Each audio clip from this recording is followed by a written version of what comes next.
The PlayStation 5 has a problem. YouTube, what is up? Mothman back with another video. Don't forget to like, comment, subscribe if you want to see more memes, playthroughs, reviews, and anything gaming. So the PS5 is running into a bit of a problem, at least for me personally. And I recently got my PS5, so I've been trying to catch up on a lot of games that I didn't get the opportunity to play. And I immediately noticed this problem when I started playing. And it seems the PS5 is lacking a little bit in the game department. And I know the PS5 is crazy with exclusives, but the one thing I have noticed is that after you finish playing those exclusives, you're kind of left having to go back to the PS4 library. Meaning that the PS5 in its current form is being carried by the last generation. In its current form, it doesn't seem that there's a lot of games to play. And I first began to notice this because I was browsing the games at my local Best Buy and Target and noticed I have the majority of them. And the ones that I didn't have were because I just really wasn't interested in them. I will say this though, the PS4 library is amazing and I'm having crazy fun time playing through The Last of Us for the first time. Yeah, I know I'm like 10 years, a sequel, and a live action series with sexy Pedro Pascal late. I ain't gay.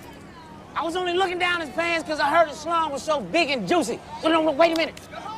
That didn't sound right. I've also had a blast playing the Spider-Man game for the first time and beating it in almost one sitting. The story bringing in the Sinister Six and having Doc Ock becoming a sort of anti-hero against Norman Osborn. I absolutely love the customization, leveling system, ability upgrades. I would say that the only gripe with this game was that the Aunt May death wasn't really impactful. And I know a lot of people will disagree with me, but I felt her relationship with Peter didn't really hit as much as the relationship between the Tinker and Miles, or even Miles and his uncle, which we know is the Prowler. Oh, and by the way, I'm old face gang.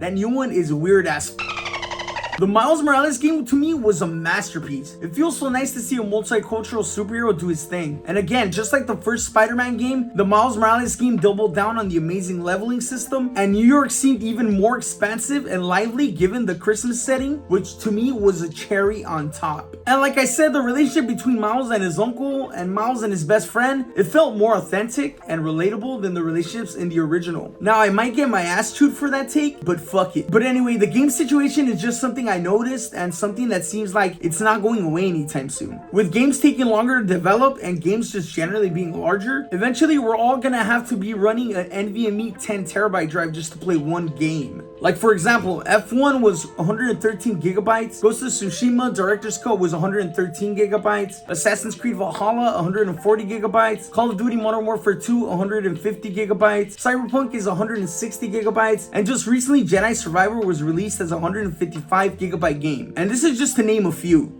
And not to mention, games are live service, which means they're constantly being updated, usually for quality of life improvements, bug fixes, texture updates, which means more memory being sucked up by that one game that you might not even be playing anymore. So make sure to delete any games you're not actively playing or get yourself a 2 terabyte NVMe drive, which are constantly going on sale. Now, Sony is pretty goated because if you're running an older version of the game, many times Sony will give you a free upgrade as long as you have the PS4 physical copy. Now, this lack of games is more so if you're into the physical collecting aspect, which as a collector, I personally am. I always prefer picking up physical copies of a game instead of digital. So yeah, this is definitely a physical game issue. If you're into digital games, it's definitely harder to run out of things to play, as the PS Plus gives you access to stuff from the PlayStation 1, PlayStation 2, PlayStation 3, and of course the PlayStation 4. I guess my dissatisfaction stems from not having enough next-gen exclusives to play. But hey, at least PlayStation 5 is an Xbox. Sorry Xbox, I really feel for y'all, man. I'm a diehard fan of the original Xbox, and especially the Xbox 360, having the most fondest memories playing Halo, Jet Set Radio Future, FIFA Street, Gears of War, and of course the Modern Warfare 2 lobbies, where I'm pretty sure everyone slept with my mom. I really do hope Xbox turns it around and releases some bangers.